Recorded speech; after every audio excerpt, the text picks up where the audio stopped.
హరే కృష్ణ. అందరికీ కూడా తెలుగు గీత కార్యక్రమానికి స్వాగతం అండి. సో కార్యక్రమం మొదలు పెట్టుకునే ముందు ప్రార్థనలు చేద్దాము.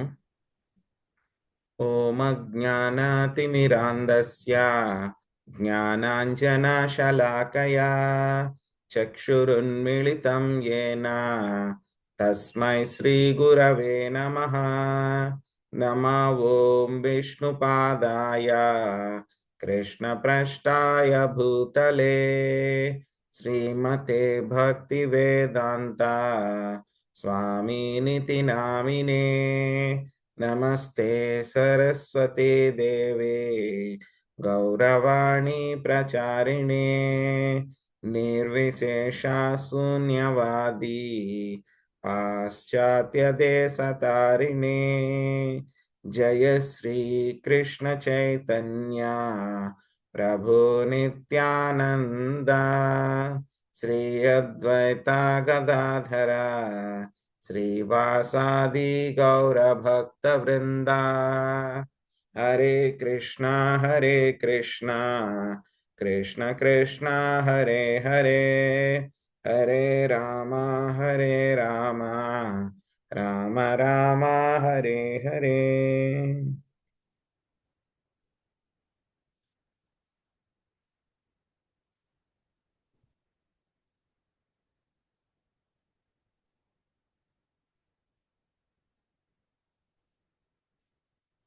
హరే కృష్ణ.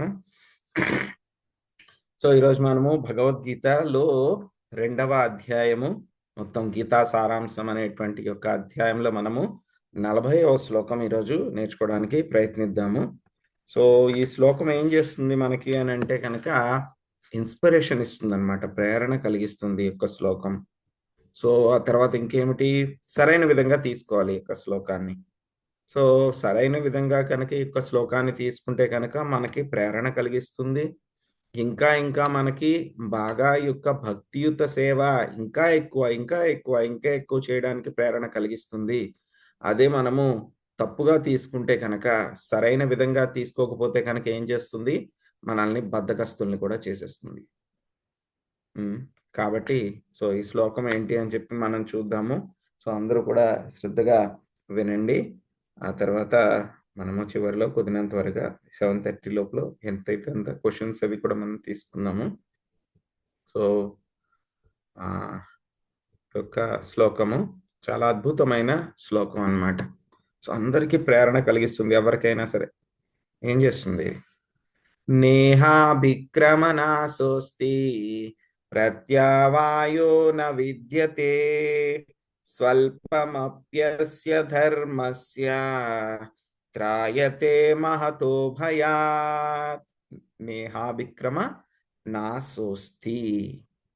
సో ఏం చెప్తున్నారు, నా ఇహ ఈ యొక్క యోగా పద్ధతిలో ఏం చెప్తున్నారు, అభిక్రమ. అభిక్రమ అంటే కనుక మనం ప్రయత్నం చేస్తూ ఉంటాం కదా, యోగా పద్ధతిని మనం పాటించడానికి ప్రయత్నం చేస్తూ ఉంటాం కదా. సో ఈ విధంగా ప్రయత్నం చేస్తూ ఉండడం మూలంగా నాశ, ఎటువంటి నష్టం ఏమీ లేదు. నాశ అంటే నాశనం, నష్టం అయిపోవడం. నాశ అస్తి, ఇందులో నష్టం ఏమీ లేదు. తర్వాత ఇంకేం చెప్తున్నారు, రెండవది ప్రత్యావాయ.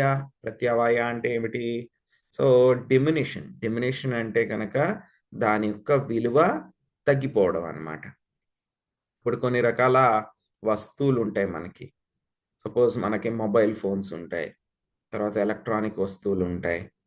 సో ఏమవుతాయి, వీటికి అన్నిటికీ కూడా సమయం అవుతున్నంత కొద్దీ వాటి యొక్క విలువ తగ్గిపోతూ ఉంటుంది. ఏ విధంగా తగ్గుతుంది, మనందరికీ కూడా ఒక ఎగ్జాంపుల్ బాగా అనుభవమే. మీరు ఒక మొబైల్ ఫోన్ కొనుక్కుంటారు, ఏదో ఐఫోన్ ఏదో కొనుక్కుంటారు, ఒక 70,000 లేటెస్ట్గా అప్పుడే రిలీజ్ అయింది ఐఫోన్ 16 17 ఏదో కొనుక్కుంటారు.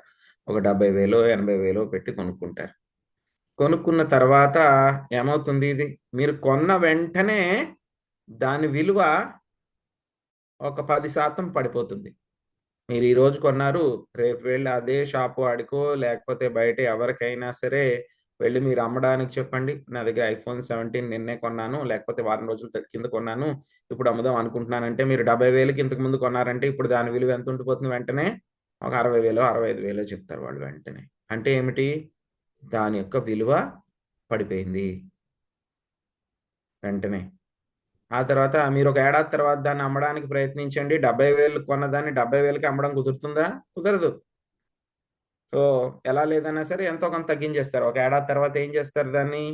ఒక 70,000కో 80,000కో మీరు కొంటే కనుక ఏం చేస్తారు? మేము ఒక 40 ఇస్తామండి. అదే ఒక 5 సంవత్సరాల తర్వాత దాని విలువ ఎంత ఉంటుంది? 10,000. ఒక 10 ఇయర్స్ తర్వాత ఏముంటుంది?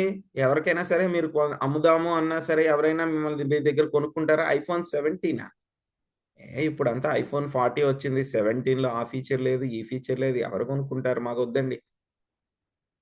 అది ఐఫోన్ చక్కగా పనిచేస్తూ ఉన్నా సరే, ఆ 17 ఎవ్వరు కొనుక్కోరు ఒక 10 సంవత్సరాల తర్వాత. దానికి విలువే ఉండదు. ఇంకా 20 సంవత్సరాల తర్వాత అనుకోండి అసల మీరే దాన్ని పట్టించుకోరు. ఒక మూల పాడేస్తారు. దాని విలువ ఏమైపోతుంది? 0. ఎన్ని లేవు మన దగ్గర అలాంటివి వస్తువులు, మొబైల్ ఫోన్‌లు గానీ, లేకపోతే టీవీ. మీ ఇంట్లో ఇదివరకు ఒక పాత టీవీలుంటాయి. ఆ! ఏముండేది ఇదివరకు అంతా YouTube, cathode ray tube, CRT tube అన్నమాట. ఆ టీవీ ఎవరు కూడా వాడరిప్పుడు. సో, ఎవరు వాడట్లేదు. ఎవరైనా వాడుతున్నా సరే అది ఎవరైనా ఇంట్లో పెట్టుకుంటే గనక సిగ్గుచేటు. సో, ఇంత పాతకాలం వాడుతున్నాం అని చెప్పి మనమే తీసి పడేస్తాం దాన్ని. ఎవరింట్లో చూడడం అనేది చాలా చాలా అరుదు. ఇప్పుడంతా ఏమైపోయింది ఫ్లాట్ టీవీలొచ్చేసినాయి గోడ మీద తగిలించేవి. ఆ పాత టీవీ మనం పెట్టుకునుంటే గనక అది మనకి దాని విలువ ఉండడమే కాకుండా ఇంకా అది నెగెటివ్ అన్నమాట. మన ఇంటికి అది మనకి పరువు పోతుంది. ఆ టీవీ ఇంకా పెట్టుకున్నాం అంటే. ఏ ఏంటి వీళ్ళు ఇంకా పాత టీవీయే పెట్టుకున్నారు అని చెప్పారు. అంటే దానికి విలువ ఉండడమే కాకుండా ఎవరికైనా మీరు ఇస్తామన్నారనుకోండి, మాకొద్దండి, మాకొద్దుకండి. మా ఇంట్లో పెట్టుకోవడానికి ప్లేస్ లేదండి అంటారు. మీరు ఫ్రీగా ఇస్తామన్నా సరే. అవునా కదా! అలాగా దీన్నే ఏమంటారు అంటే గనక విలువ తగ్గిపోవడము. ప్రత్యావాయ. హ్మ్.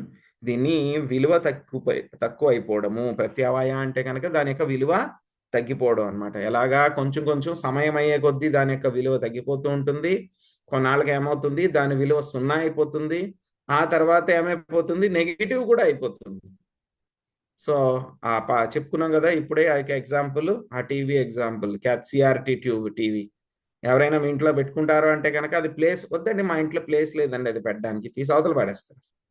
సో, అప్పుడు దీనికే ఏం చెప్తున్నారంటే గనక కానీ ఈ యొక్క యోగా పద్ధతిని పాటించడం మూలంగా వచ్చేటువంటి ఫలితాలు ఏ విధంగా ఉంటాయి అనంటే గనక నేహాభిక్రమ నాశోస్తి. సో, దీంట్లో ఎటువంటి ఈ యొక్క ప్రయత్నం చేయటం మూలంగా, యోగాభ్యాసం చేయటం మూలంగా ఏమంటున్నారు?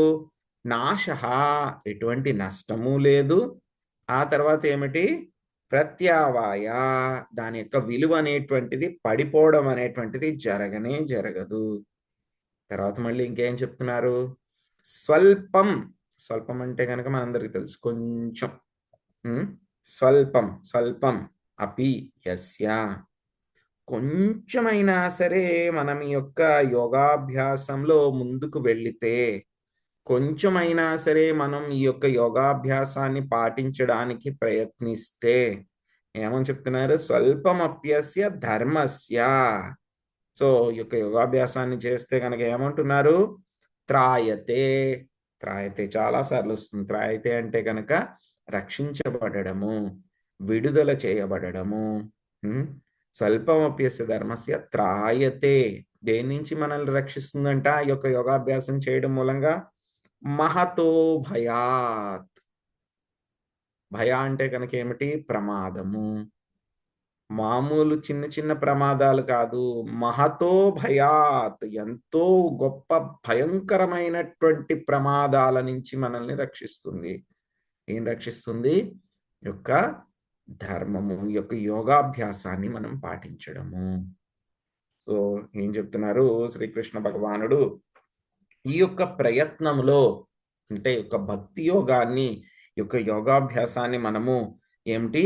మనం పాటించడం మూలంగా దీనిలో ఎటువంటి విలువ తగ్గిపోవటం కానీ, లేకపోతే కనుక మీరు పోగొట్టుకోవలసింది గానీ ఏమీ లేదు. పోగొట్టుకోవాల్సింది ఏమీ లేదు. నష్టం ఏమీ లేదు. Zero loss.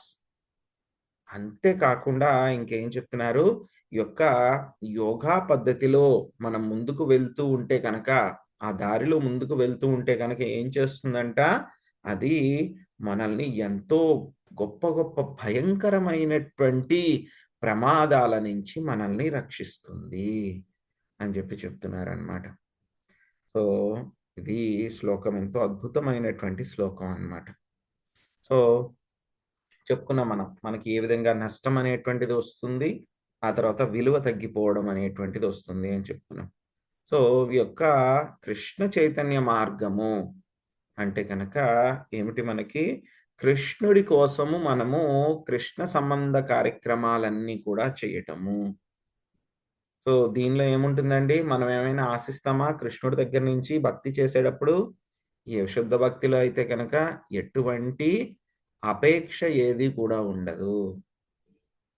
మాకు ఇంద్రియ భోగం కలగాలి అని చెప్పి కృష్ణుని ఏది కూడా కోరుకోమన్నమాట. అటువంటి అత్యున్నతమైనటువంటి యొక్క కృష్ణ చైతన్య మార్గము కనుక మనము ఆ స్థాయికి వెళ్ళడానికి మనం ప్రయత్నం మొదలు పెడితే ఏమవుతుంది, దీనిలో కనుక ఎటువంటి నష్టము లేదు, విలువ తగ్గిపోవడం కూడా ఏమీ ఉండదు. సో కనీసం ఈ పద్ధతి మొదలు పెట్టినా సరే చాలు, మనకి ఈ యొక్క ఎంతో ఎంతో గొప్ప గొప్ప ప్రమాదాల నుంచి రక్షిస్తుంది. ఏమిటండి మనకు వచ్చేటువంటి గొప్ప గొప్ప ప్రమాదాలు ఏముంటాయి? ఏదో మనం బయటికి వెళ్తున్నప్పుడు ఏదో కాలు జారి పడ్డము. ఏముంటాయి మనకు వచ్చేటువంటి పెద్ద పెద్ద ప్రమాదాలు అంటే ఏముంటాయండి?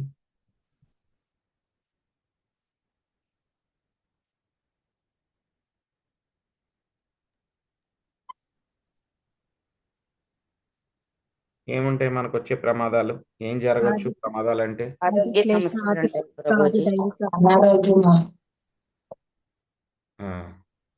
దెబ్బలు తగలటం, చిన్న చిన్న యాక్సిడెంట్స్.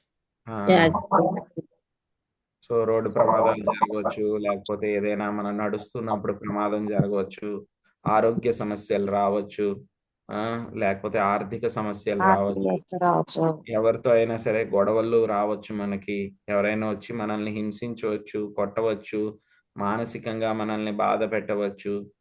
ఇవన్నీ కూడా మనకి ప్రమాదాలు. అడుగడుగున ప్రమాదాలే ప్రభు ఈ భౌతిక ప్రపంచంలో. అది అడుగడుగున ప్రమాదాలే. పదం పదం యాద్ విపదం నతేషాం. అడుగడుగున కూడా ప్రమాదాలే. కానీ అన్నిటికంటే కూడా చాలా భయంకరమైనటువంటి ప్రమాదము ఏమిటి? మరణం ప్రభు, మరణము. దానికంటే కూడా ఇంకా భయంకరమైనటువంటి ప్రమాదం ఇంకోటి ఉంది. ఏమిటి? పడిపోవడం ప్రభు, నరకలోకానికి వెళ్ళిపోవడం, తిరిగి పడిపోతే కూడా నరకమే ప్రభు. వాళ్ళ జన్మ తీసుకుంటాం. సో చాలా దగ్గరగా వచ్చేసారు. సో అన్నిటికంటే కూడా భయంకరమైనటువంటి ప్రమాదం ఏమిటి అని అంటే కనుక మరణం తర్వాత మళ్ళీ మనము యొక్క జంతు ప్రపంచంలోకి పడిపోవడము.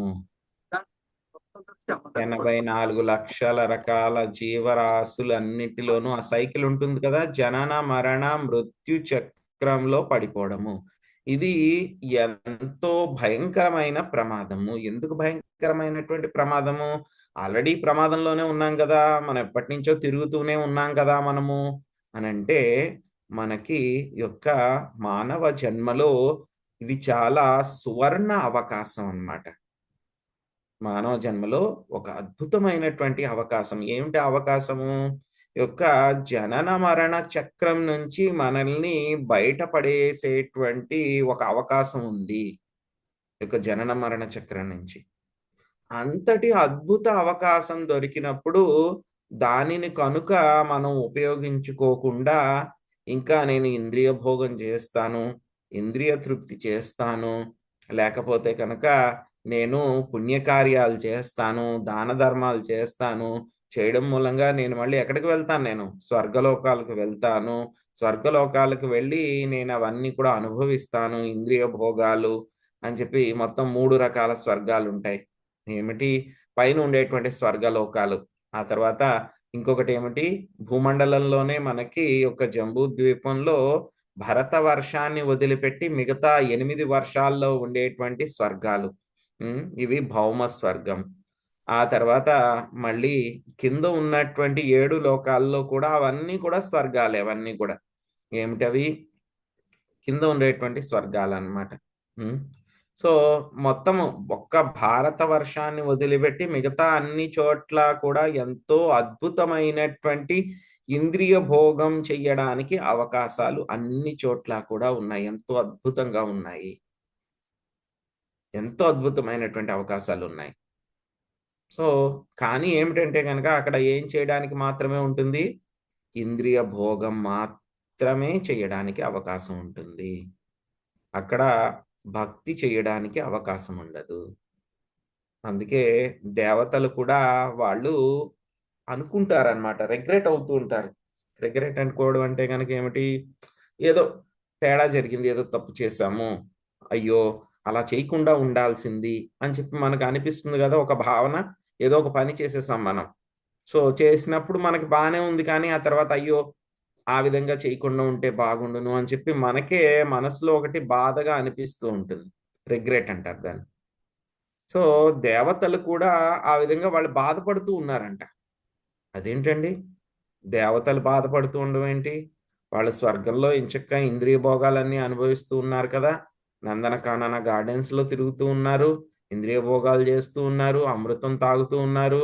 వాళ్ళకి ఏమి ఒక ముసలితనము అలాంటి భయం ఏమీ ఉండదు. ఎందుకండి వాళ్ళెందుకండి అంతలాగా బాధపడ్డము? ఏదో పెద్ద కష్టాలు వచ్చినట్టు. మాకు చూడండి ఇక్కడ ఎన్ని కష్టాలు. పొద్దున్న లేస్తే కనుక సాయంత్రం వరకు ప్రతిదీ కూడా కష్టమే. అంటే కనుక వాళ్ళు చెప్తున్నారు యొక్క భారత వర్షము అనేటువంటిది ఏమిటంటే కనుక కర్మభూమి. ఎందుకు వాళ్ళు బాధపడుతున్నారు అంటే కనుక మాకు కూడా యొక్క భరత వర్షంలో జన్మ వచ్చినప్పుడు మేము సరిగ్గా అవకాశాన్ని ఉపయోగించుకోలేదు. ఉపయోగించుకోకుండా ఏం చేసాం? మేము దాన్ని వృధా చేసాము. ఎలా వృధా చేశారు వీళ్ళు? వాళ్ళు ఏమనుకుంటున్నారంటే కనుక దేవతలందరూ కూడాను ఎంతో కష్టపడి మేము ఎన్నో పుణ్యకార్యాలు అవన్నీ కూడా చేశాం. మేము పుణ్యకార్యాలు చేయటం మూలంగా ఏమైంది? మాకు ఎంతో పుణ్యఫలం లభించింది. లభించడం మూలంగా మాకు స్వర్గంలో ఏమైంది? మాకు ఇక్కడ శరీరం వచ్చింది, ఇక్కడ స్వర్గంలో ఉండేటువంటి అవకాశం వచ్చింది. కానీ వాళ్ళు దాన్నంతా కూడా వృధా కింద భావిస్తున్నారు. ఎందుకండి? అదేంటండి? స్వర్గానికి వెళ్ళడం ఎంతో అదృష్టం కదా. సో ఎవరైనా చనిపోతే కనుక ఏం రాస్తారు? గొప్పగా స్వర్గస్థులైనారు అని చెప్పి రాస్తారు. అంటే స్వర్గానికి వెళ్ళడం గ్రేట్. బయట వాళ్ళందరికీ కూడా వాళ్ళకి అలాగే అనిపిస్తుంది, ఆ స్వర్గానికి వెళ్ళారు, ఎంతో పుణ్యం చేస్తేనే కానీ వెళ్ళరు, పుణ్యాత్ముడమ్మా పుణ్యాత్మురాలమ్మ ఆవిడి స్వర్గానికి వెళ్ళింది అని చెప్పేసి చెప్తూ ఉంటారు. కానీ ఇక్కడ స్వర్గానికి వెళ్ళిన వాళ్ళ పరిస్థితి ఏమిటి? అనవసరంగా ఇక్కడికి వచ్చామని చెప్పి ఫీల్ అవుతున్నారంట వాళ్ళు. ఎందుకు వాళ్ళు అనవసరంగా వచ్చామని చెప్పి ఫీల్ అవుతున్నారు? ఎందుకంటే యొక్క భరత వర్షంలో ఒక అద్భుతమైనటువంటి అవకాశం ఉందన్నమాట. ఏమిటంటే ఇది కర్మభూమి. మిగతా అన్ని చోట్ల కూడా ఏంటంటే కనుక మనం సంపాదించుకున్నటువంటి దాన్ని అనుభవించడానికి మాత్రమే అవకాశం ఉంటుంది, సంపాదించుకోవడం కుదరదు. కానీ భరత వర్షంలో ఏమిటంటే కనుక మనకి సంపాదించుకోవడం కుదురుతుంది. అదేంటండి? ఏం సంపాదించుకోవడం అంటే కనుక 2 రకాలైనటువంటి మనకి రిజల్ట్స్ మనం సంపాదించుకోవచ్చు. ఒకటి ఏమిటంటే కనుక మనం పుణ్యకార్యాలు చేయటం మూలంగా మనకి స్వర్గానికి వెళ్ళేటువంటి అవకాశం ఉంటుంది.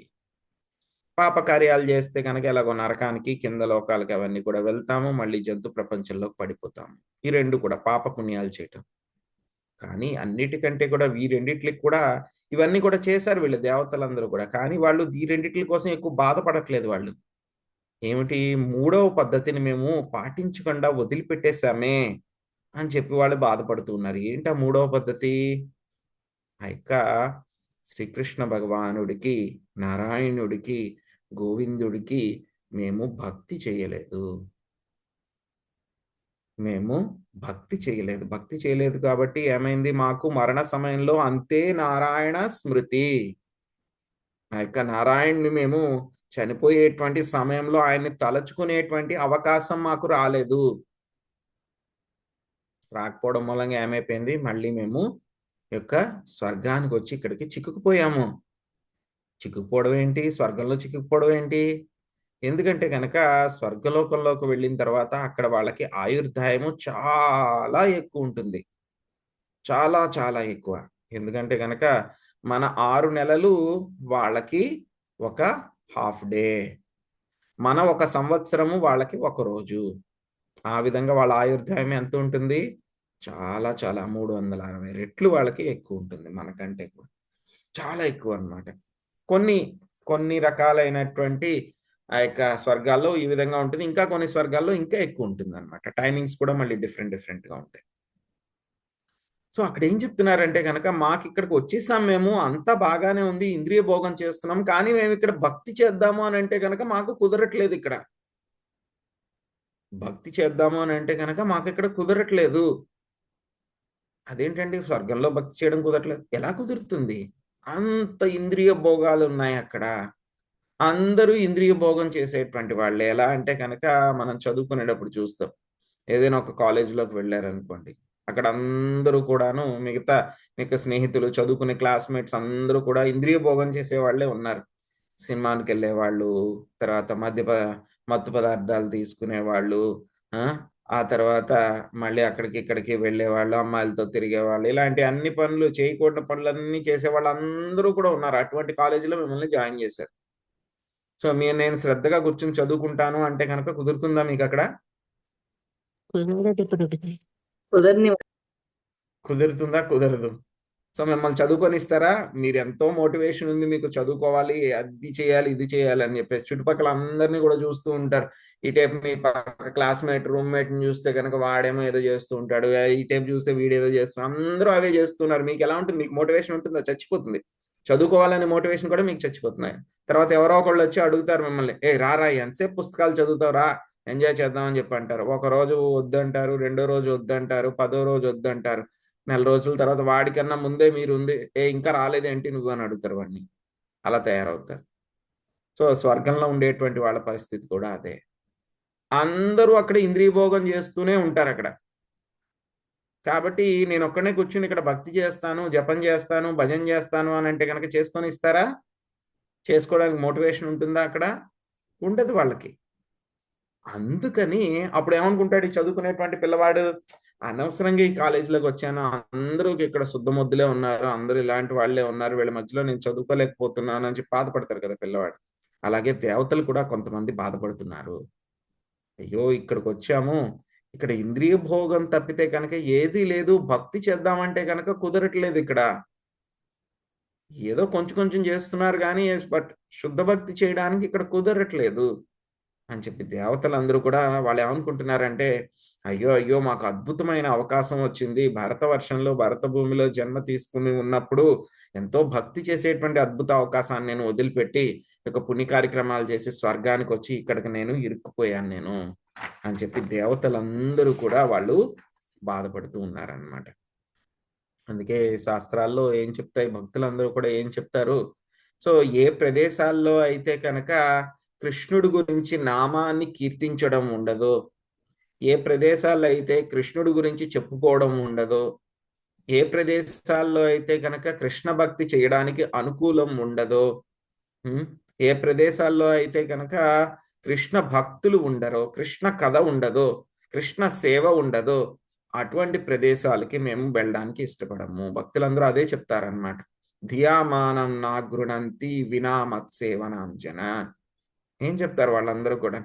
సో స్వామి, మాకు స్వర్గం వచ్చినా ఇస్తానన్నా సరే మాకు వద్దు, నరకంలో ఉన్నా సరే మాకు పర్వాలేదు, మమ్మల్ని ఎక్కడైనా పెట్టండి, ఈవెన్ మోక్షం ఇస్తామన్నా సరే మాకు వద్దు, కానీ ఆ మోక్షంలో కనుక నీ యొక్క సేవ లేకపోతే కనుక మాకు ఆ మోక్షం కూడా వద్దు అని చెప్పి భక్తులందరూ కూడా స్వామిని కోరుకుంటారు. సో ఇక్కడ దేవతలందరూ కూడా అదే వాళ్ళు రిగ్రెట్ అవుతున్నారు, అంటే బాధపడుతున్నారు అనమాట. అయ్యో ఎంతో అద్భుతమైనటువంటి అవకాశం.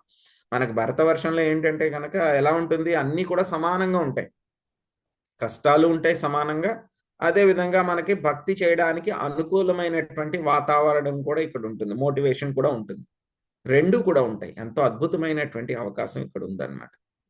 సో కాబట్టి యొక్క భరత భూమిలో జన్మ తీసుకుని, అందులో కూడా మానవ జన్మ తీసుకుని, భారతదేశంలో జన్మ తీసుకుని కృష్ణుడి గురించి తెలుసుకోకుండా ఈ యొక్క జనన మరణ చక్రం నుంచి బయటపడడానికి ప్రయత్నించకుండా మనం మళ్ళీ మళ్ళీ ఇంద్రియ భోగం, ఎవరికి ఉంటుంది ఇంద్రియ భోగము?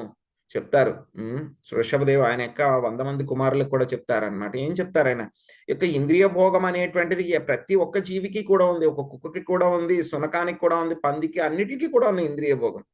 మానవ జన్మ తీసుకున్న తర్వాత మళ్ళీ కూడా ఇంద్రియ భోగమే అని చెప్పి ప్రయత్నం చేయకూడదు. తపో దివ్యం పుత్రకాయేన సౌఖ్యం. ఏం చేయమంటున్నారు ఆయన? ఆస్టెరిటీ, తపస్సు చేయమంటున్నారు.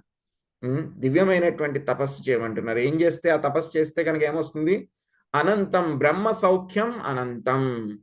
ఆ యొక్క ఆనందం భక్తి చేయడం మూలంగా వచ్చేటువంటి ఆనందం ఎలా ఉంటుంది? బ్రహ్మ సౌఖ్యం అనంతం, ఇన్ఫినిటీ, అనంతంగా ఉంటుంది బ్రహ్మ సౌఖ్యం. కాబట్టి ఏం చెప్తున్నారు? వృషభదేవుడు ఆయన సాక్షాత్తు దేవాది దేవుడు, భగవంతుడే ఆయనకు అవతారం. ఏం చెప్తున్నారు? ఆయనకు కుమారులు భరత్ మహారాజ్ వాళ్ళందరికీ, మిగతా ఆయన యొక్క 99 మంది సోదరులకి కూడా చెప్తున్నారు, తపో దివ్యం పుత్రకాయేన సౌఖ్యం. తపస్సు చేయండి అర్రా, మీరు ఇంద్రియ భోగం చేయకండి, ఇక మానవ జన్మను ఉపయోగించుకోండి. అందులో భరత వర్షంలో మీరు జన్మ తీసుకున్నారు. ఎందుకంటే భరత మహారాజు పుట్టిన ప్రదేశమే కదా భరత వర్షం. సో ఆయన ఇక్కడ రాజ్యం చేశారు కాబట్టి ఏమైంది? మనకి మనం ఉన్నటువంటి ప్రదేశానికి భరత వర్షము, భరత ఖండము అని చెప్పి పేరు వచ్చింది. సో కాబట్టి వృషభదేవి ఇక్కడే చెప్పారు, మీరు భక్తి చేయండి, తపస్సు చేయండి, యోగాభ్యాసం చేయండి అని చెప్పి చెప్తున్నారు. సో బాగానే ఉంది, వాళ్ళందరూ కూడా చెప్పారు, చాలా సూపర్గా ఉంది. కానీ మాకేంటంటే కనుక అంత చేయలేమండి ఏమోనండి మేము. సో మా వల్ల కాదేమోనండి అంటే కనుక దానికి శ్రీకృష్ణ భగవానుడు ఇక్కడ అందరినీ కూడా ఎంకరేజ్ చేస్తున్నారు. ఏం చెప్తున్నారు ఇక్కడ? నేహాభిక్రమనాశోస్తి ప్రత్యావాయో న విద్యతే స్వల్పమప్యస్య ధర్మస్య త్రాయతే మహతో భయాత్. ఏమవుతుంది? మీరు కొంచెమైనా సరే యొక్క కృష్ణ చైతన్య మార్గంలో భక్తి చేస్తే కనుక ఏమవుతుంది? మిమ్మల్ని ఎంతో పెద్ద పెద్ద ప్రమాదాల నుంచి రక్షిస్తుంది. ఎప్పుడు రక్షిస్తుంది? కృష్ణ చైతన్యం అంతా కూడా పూర్తయిన తర్వాత, చివరిగా అంతా అయిపోయి మోక్షం వచ్చి వైకుంఠానికి వెళ్ళినప్పుడు రక్షిస్తుందండి? కాదు. మీరు ఈ రోజే మొదలు పెట్టారు, సో మీ ప్రొటెక్షన్ ఈ రోజు నుంచి స్టార్ట్ అయిపోతుంది. ఈ రోజు మొదలు పెడితే కనుక మీ యొక్క రక్షణ అనేటువంటిది, ఆ యొక్క ప్రమాదాల నుంచి రక్షింపబడడం అనేటువంటిది ఈ రోజు నుంచే మొదలైపోతుంది. ఎప్పుడో నాకు ముక్తి వచ్చినప్పుడు, నేను ఎప్పుడో 100% శుద్ధ భక్తి చేస్తున్నప్పుడో కాదు, ఇప్పటి నుంచే. నౌ స్వల్పమప్యస్య ధర్మస్య త్రాయతే మహతో భయాత్. సో అదే ఈ యొక్క విషయాన్ని ఈ శ్లోకంలో చెప్తున్నారనమాట. ఇంకొక అద్భుతమైనటువంటి విషయం ఏంటంటే కనుక, మనం అనుకుంటాము ఈ యొక్క కృష్ణ చైతన్యం అనేటువంటిది పూర్తిగా ఆధ్యాత్మికము, ఇది భౌతికం కాదు. భౌతిక పరమైనటువంటి కొన్ని కార్యాలు, పనులు ఉంటాయి. వాటిని మనం చేస్తే కనుక ఏమవుతుంది? ఆ పని పూర్తి చెయ్యాలి. ఒక చిన్న ఎగ్జాంపుల్, మీరు వంట మొదలు పెట్టారు. వంట మొదలు పెట్టిన తర్వాత ఏవో సగం వండారు, ఆ తర్వాత కుక్కర్ ఏదో రైస్లో పెట్టారు, ఏదో ఉడుకుతుంది. సో ఏమైపోయింది? మధ్యలో దాన్ని ఆపేశారు మీరు. అది అన్నం సగం ఉడికింది, సగం ఉడకలేదు. దానివల్ల ఏమైనా ఫలితం ఉంటుందా? ఎవరైనా తినగలుగుతారా దాన్ని? ఎవరు తినలేరు, ఏం ఉపయోగం ఉండదు.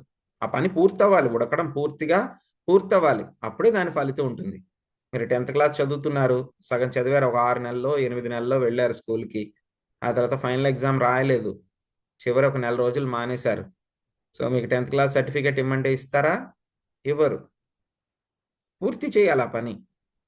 పూర్తి చేస్తేనే ఆ యొక్క రిజల్ట్ ఉంటుంది మనకి భౌతికపరమైనటువంటి కార్యాల్లో. కానీ యొక్క కృష్ణ చైతన్యం అనేటువంటిది ఏమిటి అంటే కనుక, మీరు పూర్తి చెయ్యకపోయినా సరే ఇది మనల్ని వదిలిపెట్టదు, జన్మలకి కూడా మనల్ని వదిలిపెట్టదు. ఈ జన్మలో కనుక మనం పూర్తిగా చేయలేకపోయాం, కానీ మొదలు పెట్టాం. మనం ఒక 10% మనం చేయగలిగాం, ఏం పర్వాలేదు, నష్టం ఏమీ లేదు. వచ్చేటువంటి జన్మలో మళ్ళీ మీకు 11 దగ్గర నుంచి చేయడానికి అవకాశం లభిస్తుంది. సో ఇక యోగాభ్యాసం చేసిన వాళ్ళ గురించి మనకి 6వ అధ్యాయంలో చెప్తారనమాట. ఎవరైతే గనక ఈ యొక్క యోగాభ్యాసాన్ని కొంచెం మొదలు పెట్టేసి పూర్తిగా చేయలేదు, ఒక 10%, 20% చేశారు, అటువంటి వాళ్ళకి చేసి ఆపేశారు. వాళ్ళు ఏదో కారణాల వల్ల వాళ్ళు పడిపోయారు. వాళ్ళకేం ఫలితం వస్తుంది? వాళ్ళు స్వర్గలోకాలకు వెళ్తారు. వెళ్ళి అక్కడ ఎన్నో సంవత్సరాలు ఇంద్రియ భోగం చేసిన తర్వాత మళ్ళీ ఇక్కడికి వచ్చి వాళ్ళు వాళ్ళకి ఎటువంటి జన్మ వస్తుంది? మానవ జన్మ వస్తుంది. అందులో కూడా వాళ్ళు ఎటువంటి కుటుంబాల్లో పుడతారు? మళ్ళీ వాళ్ళు ఒక రాజ కుటుంబాల్లో గాని, ధనవంతుల కుటుంబాల్లో గాని, లేకపోతే బ్రాహ్మణుల కుటుంబాల్లో గాని వాళ్ళు పుడతారు. ఎందుకండి అక్కడ పుడితే ఏముంది?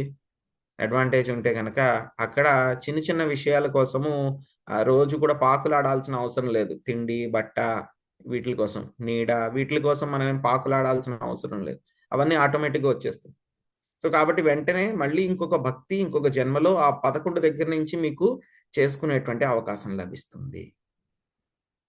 ఇది ఒక 10% చేసి వదిలేసినటువంటి వాళ్ళు. కొంతమంది ఏంటంటే గనక 10% కాదు. వాళ్ళు ఆల్‌మోస్ట్ ఒక 99 వరకు కూడా చేసేసారు. 98, 96 దాకా చేసేసారు. ఏదో కారణాల వల్ల వాళ్ళు పడిపోయారు. మరి వాళ్ళ పరిస్థితి ఏమిటి? అటువంటి వాళ్ళు గొప్ప గొప్ప ఆధ్యాత్మికవేత్తల యొక్క కుటుంబాల్లో వాళ్ళు పుడతారు. గొప్ప భక్తుల కుటుంబాల్లో, ప్యూర్ డివోటీస్ ఫ్యామిలీలో వాళ్ళు పుడతారు. పుడితే గనుక ఏముంటుంది వాళ్ళకి చిన్నప్పటి నుంచి కూడా వాళ్ళెక్కడ ఫుల్ మోటివేషన్ వాళ్ళకి. హ్మ్.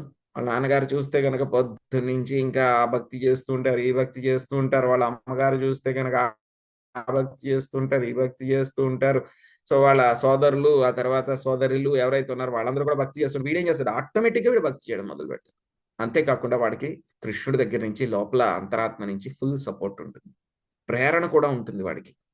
నువ్వు ఇలా చెయ్యి, అలా చెయ్యి. నువ్వు ఇంతవరకు వదిలేసావు ఇక్కడి నుంచి కంటిన్యూ చెయ్యి అని చెప్పి ఆయన చైత్య గురు కింద ఏం చేస్తారు లోపల నుంచి గైడ్ చేస్తారు. సో, గైడ్ చేసే మూలంగా ఏమవుతుంది? ఆ తర్వాత మళ్ళీ ఆ యొక్క మిగతా అన్‌ఫినిష్డ్ టాస్క్ ఒక 2%, 3% మిగిలిపోయింది కదా! వాడు చక్కగా దాన్ని ఫినిష్ చేసుకొని వెళ్ళిపోతాడు భగవద్ధామానికి. సో, ఇందులో 2 రకాలు. ఒకటి ఛాన్స్ వస్తుంది కదండీ మళ్ళీను. కాబట్టి నేను చూస్తానులేండి. మెల్లిగా చేద్దాంలేండి. ఒక 10 2 3 ఈ లైఫ్‌లో చూద్దాం. మిగతాయి తర్వాత చేద్దాం. అని ఎవరైతే అనుకుంటారో బద్ధకస్తులు వాళ్ళు ఇక్కడే ఉండిపోతారు. అలా కాకుండా ఎవరైతే సీరియస్‌గా తీసుకున్నారో అవును. ఈ విధంగా నేను సక్సెస్ అవ్వకపోయినా సరే ఇది కంటిన్యూ అవుతుంది. అలాగని చెప్పేసి నేను 1, 2 దగ్గర ఆగిపోను. కుదిరినంత వరకు కూడా నేను ఈ జీవితంలోనే పరిపూర్ణత సాధించడానికి ప్రయత్నిస్తాను. అని చెప్పి కొంతమందుంటారు. సో, ఈ విధంగా ఈ జీవితంలోనే ముగించడానికి ప్రయత్నించాలి. అకస్మాత్తుగా ఒకవేళ కుదరలేదు. 90 దాకా వెళ్ళాము, 80 దాకా వెళ్ళాము ఇంకా కుదరలేదు అంటే కనుక ఒక్కొక్కసారి ఏమవుతుంది వైల్డ్ కార్డ్ ఎంట్రీ ఇస్తారు స్వామి. అప్పుడు ఒక్కొక్కసారి సక్సెస్ అయిపోవచ్చు.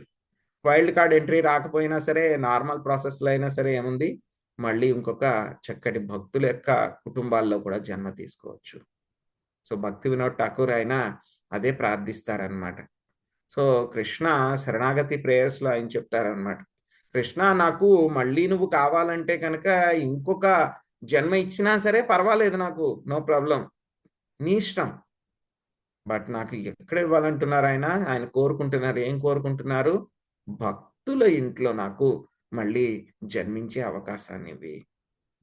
శుద్ధ భక్తులు ఎవరైతే ఉన్నారో వాళ్ళ ఇంట్లో నాకు జన్మించే అవకాశం ఇవ్వి. సేవ చేసుకునే అవకాశం ఇవ్వి.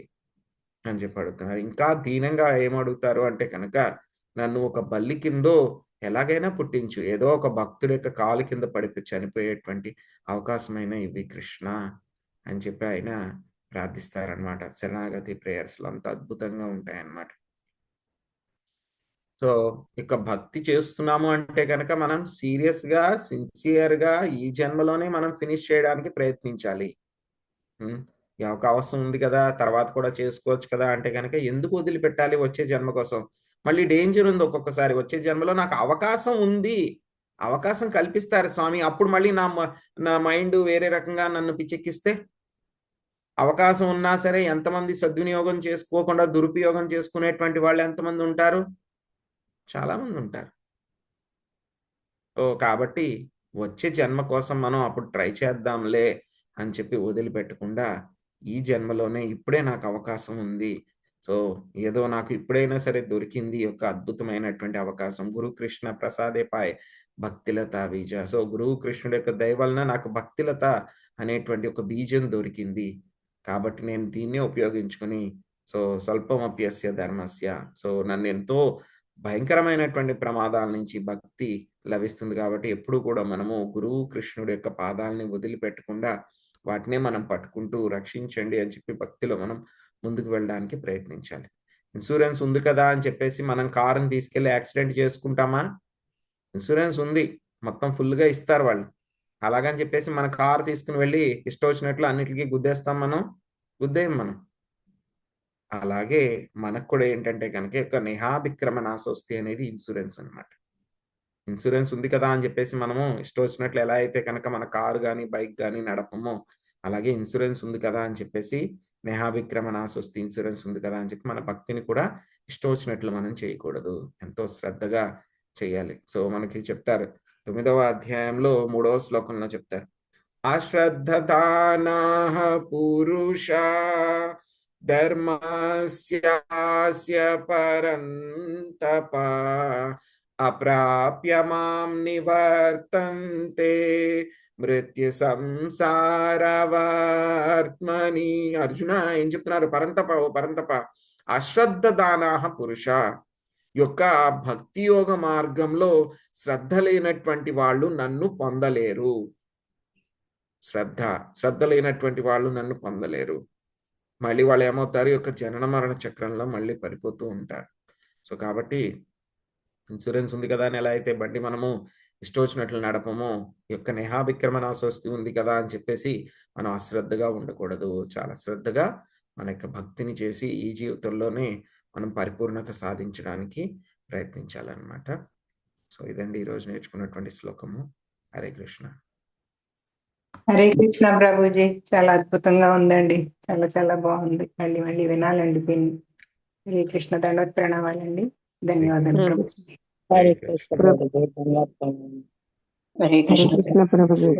ప్రభుజీ మీరు చెప్పినట్టుగా వేరే విద్యలైతే దేనికి పనికిరావు కానీ కృష్ణ విద్య, కృష్ణ భక్తి మాత్రం కొంచెం చేసాపున అది మనల్ని ముందు అక్కడి నుంచి స్టార్ట్ చేయొచ్చు అనేది చాలా అద్భుతంగా ఉంది ప్రభుజీ. అది ఎప్పటికీ కూడా మనకి దానివల్ల లాస్ ఉండదే కానీ దానివల్ల మనం ఫలితాన్ని పొందుతాం అనేది చాలా అద్భుతంగా ఉంది ప్రభుజీ. ధన్యవాదాలు ప్రభుజీ. హరే కృష్ణ. హరే కృష్ణ ప్రభుజీ, హరే దండవత్ ప్రణామాలు. ప్రభుజీ ఏమన్నా మాయాపూర్ లింక్ పెడతారా ప్రభుజీ? ఓకే మాతాజీ. హరే కృష్ణ హరే ప్రభుజీ. కృష్ణ. హరే కృష్ణ ప్రభుజీ, దండోత్తర ప్రణామాలు. హరే కృష్ణ. అందరికీ హరే కృష్ణ ప్రభుజీ, దండవత్ ప్రణామాలు. అందరికీ కూడా 77వ గురు మహారాజ్ వ్యాస పూజ శీల జయపతాక స్వామి గురు మహారాజ్ వ్యాస పూజ శుభాకాంక్షలు అందరికీ కూడా. హరే కృష్ణ హరే ప్రభుజీ. కృష్ణ ప్రభుజీ. ఒక సందేహం ప్రభుజీ. ప్రభుజీ వ్యాస పౌర్ణమి ఏకాదశి రోజే ఉంటుందా ఇప్పుడు ప్రతి సంవత్సరం? గురు మహారాజు అంటే ఆయన ఏకాదశి రోజే ఆయన జన్మించిన appearance day, ఓ ఏకాదశి. హరి బోల్ ప్రభు. నిన్న మాతాజీ లాస్ట్ ఇయర్ చెప్పిన జయపతాక మహారాజ్ ఫస్ట్ పార్ట్ విన్నాను ప్రభుజీ. దాంట్లో వచ్చింది ఆయన ఏకాదశి రోజు పుట్టారు, అందుకే ఏకాదశి రోజు వచ్చారు. అవునండి, అవును. హరి బోల్ ప్రభు. హరి బోల్. హరే కృష్ణ.